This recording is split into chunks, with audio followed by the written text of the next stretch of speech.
Саламатсыздар, урматтуу Чалкан медиа каналынын көрөрмандары, өлкөбүздө алынган акыркы сааттагы жаңылыктар менен сиздерди тааныштырабыз. Каналыбызга катталып, ой пикирлериңиздер менен бөлүшүңүздөр.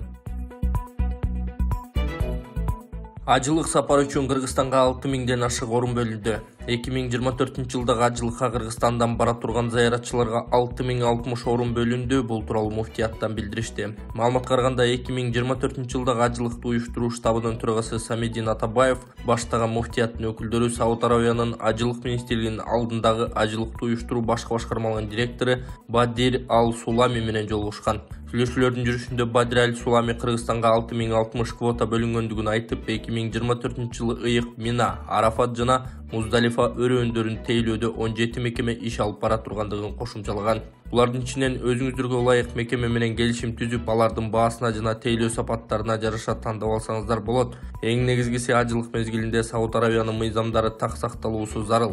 Бирок Кыргызстандын ажылыкты уюштуруу иштерине ыраазы болуп келебиз, деген Бадир Ал-Сулами. Муфтият 6060 расмий квота экенин, дагы кошумча орун сураганын билдирди. Эске салсак, кийинки жылга карата зыяратчыларды каттоо 9-ноябрдан 20-ноябрь аралыгында өтөт. Түрк мамлекеттери уюмунун кийинки саммити Кыргызстанда өтмөй болду. Түрк мамлекеттери уюмунун мүчө өлкөлөрдүн башчыларынын кезектеги 11-саммити Кыргызстанда өтөт.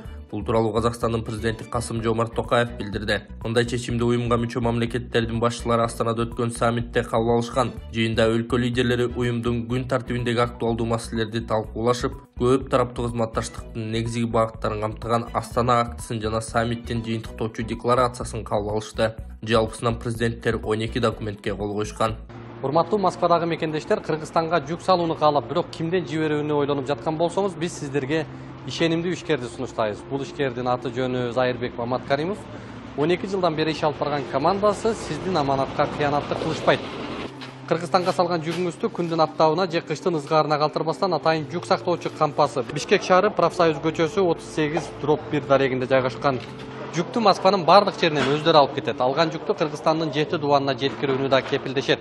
Кыргызстанга жумасына 2 машина жиберилет. Жүк баасы көлөмүнө жараша 500 рубльдан өйдө баланат. Дареги Нижегородское метросу, Перовское шоссе 9, строение 7. Байланыш номерлери +7 926 788 70 70, +7 929 624 63 64. Энемалдарды өлтүргөн Чынтемир Ашыралиев өмүр бою эркинен ажыратылды. Энемалдарды өлтүргөн Чынтемир Ашыралиев өмүр бою эркинен ажыратылды. Өкүмдү Бишкектин Октябрь райондук соту чыгарды. Мындан тышкары Ашыралиев жабырлануучу тарапка моралдык зыян келтирген үчүн 3 миллион сом жана материалдык чыгым тарттырган үчүн 670 000 сом төлөмөр болду. Мындай жазаны жабырлануучу тарап прокурор сураган. Соттолуучу өзү аягына чейин күнөөсүн мойнуна алган жок. Сот отуруму дээрлик 4 айга созулду. Жараянда айыпкер маркум аял менен 2012-жылдан бери жакын мамиледе жүрүп, бир уулду болгону аныкталды. Быйыл 16 февраль күнү 5-Кичи райондо 51 жаштагы Алтынай Канзаманова өз үйүндө 17 жаштагы кызы жана 9 жаштагы уулу үчөө өлтүрүлгөн. Ашыралиев 37 жашта үй бүлөлүү 3 баланын атасы. УКМКда 16 жыл иштеп кеткен. Соңку шайлоодо Жогорку Кеңештин депутаттыгына талапкерлигин да койгон. Садыр Жапаров өзүнүн түпкү максаты эмне экендигин айтты. Менин түпкү максатым жалпы элдин жашоо шартын жакшыртуу үчүн экономиканы өнүктүрүүгө жетишүү. Мындай билдирүүнү президент Садыр Жапаров жакырчылык жана теңсиздик деп аталган улуттук өнүгүү форумунда жасады. Ал бийликтин өкмөттүн негизги аракеттеринин бирине токтолду. Бийликтин бардык органдары жаңы жумуш органдарын түзүп, иш менен камсыз кылуу чараларын күчөтүшү кажет. Эмгек акыны жогорулатуу, пенсия менен жөлөк пулдарды, ошондой эле калктын жакыр жана социалдык жактан аялуу катмарларына социалдык төлөмдөрдү төлөөнү көбөйтүүнү камсыз кылуу негизги аракеттердин бири болуп кала берет, деди мамлекеттин башчысы.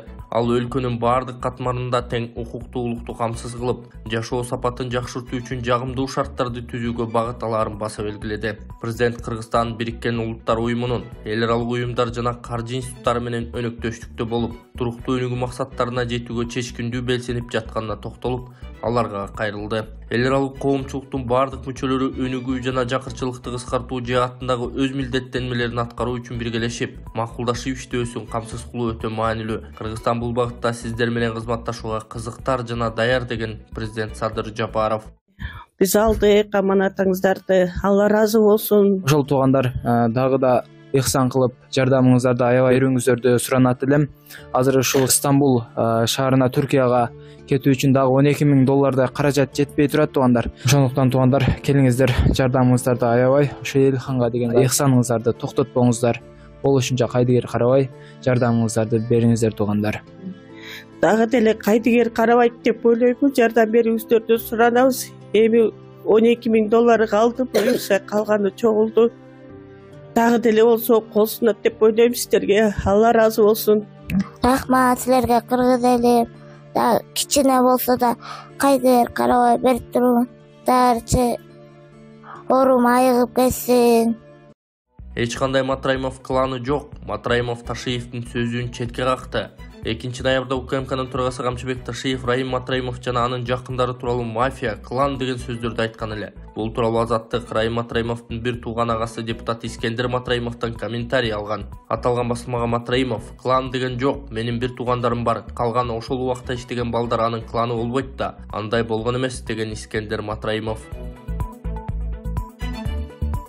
Баткенде $30,000 $1,2 миллион сом салынган сейфти уурдоого шектүүлөр кармалды. Үйүнүн ичиндеги акчаны сейфи менен кошо уурдаганга шектелүү 3 жаран кармалды. Бул тууралуу Баткен милициясынан билдиришти. Кадамжай районунун Масалиев айыл аймагынын Карадөбө айылынын 37 жаштагы тургундун үйүнө белгисиз жарандар кирип, үйүнүн ичиндеги темир сейфинде турган $30,000 жана $1,200,000 сомун сейфи менен кошо уурдап кеткендигин билдирип, арыз менен кайрылган. Бул арыз Кадамжай райондук ички иштер башкы башкармалыгынын кылмыш жаза кодексинин 205-беренеси уурулук менен катталып, сотко чейинки өндүрүш иши башталган. Кадамжай райондук ички иштер башкы башкармалыгынын кылмыш иликтөө бөлүмүнүн ыкчам кызматкерлери тарабынан жүргүзүлгөн ыкчам иликтөө иш-чараларынын жүрүшүндө кылмышка шектелип, ошол эле айылдын 46 жана 19 жаштагы тургундары кармалды. Тергөө иштеринин жүрүшүндө уурдалган акчанын бир азы иштетилип кеткендиги аныкталып, кылмышка шектүүлөр убактылуу кармоо жайына киргизилген. Ассаламу алейкум туугандар, кандайсыздар? Биз жаңы оюнду баштап турабыз. Баткен шаарынан туугандар, Кыргызстандан. Азыр мен сиздерге машиналардын баардыгын тааныштырып кетейин. Бул машинабыз туугандар, өзүңүздөр билесиздер, Nexia 1, свети ушундай золотой светте, объему 1.5, коробка механика, жылы 2006 жылгы, өтө таза жакшы машина туугандар. Кийин главныйлардын бири бул Мерс туугандар. Мерс Лупарик, легендарный машина, жылы 96. Коробка автомат бул туугандар, жылы 96. Таза машина, бар жогу келишкен зор машина туугандар. Үчүнчү машинабыз бул дагы Мерс туугандар. Бул дагы Мерс, сиздерге болушунча окшош машиналарды издедик. Мунун дагы жылы 96, экөө бирдей. Бирок бул коробка механика, бирок таза, мунан калышпайт автоматтан. Сонун машина туугандар. Кийин акыркы машинабыз Nexia шериги, бул серебро свет. Бунун дагы жылы ошондой бирдей туугандар. 2006, 1.5 объемда коробка механика. Ушул биздин президенттүү туугандар. 4 машинадан тышкары 120 конвертте 2.000 рубльден пулубуз бар туугандар. 120 конвертте 2.000 рубльден пулубуз бар. Билет алыш үчүн жөпжөнөкөй эле. Ушул экрандагы номерге акча жөнөтөсүздөр, ортодогу номер WhatsApp, Сбербанк уланган Москвадагылар. Ушул номерге жөнөтөсүздөр, чекти биз сразу билет жазып беребиз. Кыргызстандан кантип билет алам дегендер, биз оң жака Мбанк номерди калтырып койдук, ушуга привязан болгон Айжаркына деп чыгат туугандар. Чекти сразу сиздер дагы ортодогу WhatsAppка жөнөтөсүздөр, билет тез эле барат. Анан сол жака биз элкарт калтырып коебуз, акчаны которуп, сиздер дагы ортодогу +7925 906 2704 кылсаңыздар туугандар, Сбербанк ушул WhatsApp полный чыгат, чекти жөнөтүп коесуздар. Болду, оюн билет тез эле барат туугандар. Оюн анан биз кафеде кылабыз туугандар. Оюн кафеде кылабыз, келип өзүңүздүн билетиңизди өзүңүз ороп, күбө болуп отуруп, мейман болуп, биздин Баткен күрчүнүн аш жеп кетсеңиздер болот туугандар. Баарыңыздарга ийгилик, каналга катталып, лайк басып, пайдашка берип коюңуздар. Кудай кааласа оюн сонун болот. 1100 рубльге 1000 сомго ушундай приздерди тууласыздар туугандар. Баарыңыздарга ийгилик. Раим Матраимов Дубайга качып кеттиби? Кактус басылмасы Кыргызстандын күч түзүмдөрү Раим Матраимовду таппай жатышканын өздүк булактарына таянып жазып чыгышты. Матраимов Дубайга качып кеткен болушу мүмкүн деп айтылат аталган басылма тараткан маалыматта. Раймбек Матраимовдун бир тууганы Жогорку Кеңештин депутаты Искендер Матраимов бажы кызматтын мурдагы орун басары өлкөдөн чыгып кеттиби деген журналисттин суроосуна жооп берген эмес. Суроого жооп бербейм деген ал кеңсесинин кабыл алуу бөлмөсүнөн чыгып кеткен. Жардамчысы журналистти киргизбей койгон.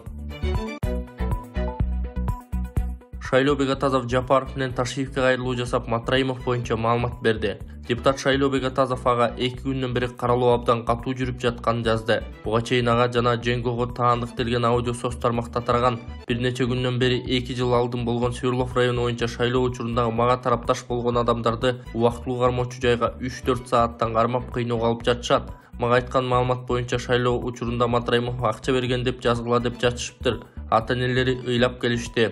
Алар эмне болушту кабар жок болууда деп жазды ал. Ал ошондой эле шайлоо боюнча кантип депутат болгону тууралуу маалымат берди. Биринчи Кудайдын колдоосу болду. Тагдырыма депутат болот деп жазылган экен. Экинчи мен карапайым элге досторума, спортчуларга, жаштарга массалык маалымат каражаттарына ыраазымын. Алар жапырт колдошту. Үчүнчү журт башында турган президентибиз адилеттүү шайлоо өткөрүү буйругун чыгарып, аны генерал Камчыбек Кыдыршаев жана ИИМ прокуратура органдары көзөмөлдөп беришти. Бул чындык, ыраазычылык билдирем. 4-чү өлкөбүздүн бардык облустарынан жакшы ниет тилек билдиришип, биздин Свердлов районундагы туугандарына кабарлашып турушту. Ата-энелер, такыба адамдар ыйлап дуба кылып жатышты. Штабта кечке чейин адам үзүлбөй иштешти. Ал эми финанс маселеси боюнча көп достордон карыз алдым. Үгүт иштерди жүргүзүү учурунда 74 жерде жолугуш өткөрдүк. Программаларды ар бир үйлөргө жеткирүүгө аракет кылдык. Кыйынчылык көп болду. Кудайга жалындык жана элге таяндык. 6-чакырылышта элдин маселелерин тынбай көтөрүп чечип бир аз иштеп калдым эле. Бул да мага кошумча жардам болду. Ал эми Матраимов Райымбек Исмаилович боюнча айтсам, ал киши спорттун көп түрүнө жардам берип келген. Мени спортчу катары сыйлап жүрдү. Акыркы учурда тренер катары жардам берди. Мелдештерге бокс боюнча спортчуларды жөнөттү. Мамлекет тараптан жетишпей калган маселелер бар, дары-дармеге, жаракат алуу, жол кире, кийими баарын колдоп берчү. Таиланд, Монголия, Беларусь, Иордания, Орусия жана башка өлкөлөргө барып өлкөбүздүн желегин көтөрүп келдик. Бирок бизнесте байланыштыгым болбоду. Мен кыргыз спортунун өнүгүүсү үчүн 24 жыл өмүрүмдү арнадым. Бокс боюнча спорт чебери, кикбоксинг боюнча дүйнө чемпиону болдум. Өлкөмдүн желеги желбиреш үчүн бар күчүмдү жумшадым. Тренер болуп иштедим. Ондогон спорт чеберлери, миңдеген патриот жаштарды тарбияладым. 2008-жылы спорттун отличниги болдум. Жакында эле Садыр Нуркожоевич тарабынан Кыргыз Республикасынын дене тарбия жана спортуна эмгек сиңирген ишмери ардактуу наамын алып сүйүнүп жатам. Жогорку Кеңешке келгенден бери негизинен спорт маселелерин көтөрүп чечүү үчүн жазып келем. Эмгекте эл өзү баа берет эми. Окуучуларымдын ийгиликке жетүүсү үчүн кандай гана инсандарга барып жардам сурадым. Спорт үчүн ким жардам берсе мен аны рахмат деп айтам. Саясатта өз жолум бар. Негизи эле Райымбек Исмаилович бир күнү өзү тизмелеп, кайсы чиновникке, депутатка, спортчуга жардам берип жүргөнүн айтып койсо жакшы болмок. Мага болуп жаткан кароолордагы бир группасы жакында профсоюз ишмердүүлүгүн текшерген депутаттык комиссияга төрага болуп 1 жыл иштедим. Кийин көптөгөн адамдардын куйругун тебелеп алдык эле. Балким бул да чоң бир себеп болуп жатат деп ойлойм. Бирок булар баары мамлекет үчүн, эл үчүн болчу. Урматтуу Садыр Нуркожоевич, урматтуу Камчыбек Кыдыршаевич, болуп жаткан окуяларды сиздерге жеткирген топтор бурмалап жатат деп билем. Адилеттүүлүк, чындык деп жүрүп журт башына келдиңиздер. Учурда болуп жаткан каралоо боюнча адилеттүү карап бериңиздер.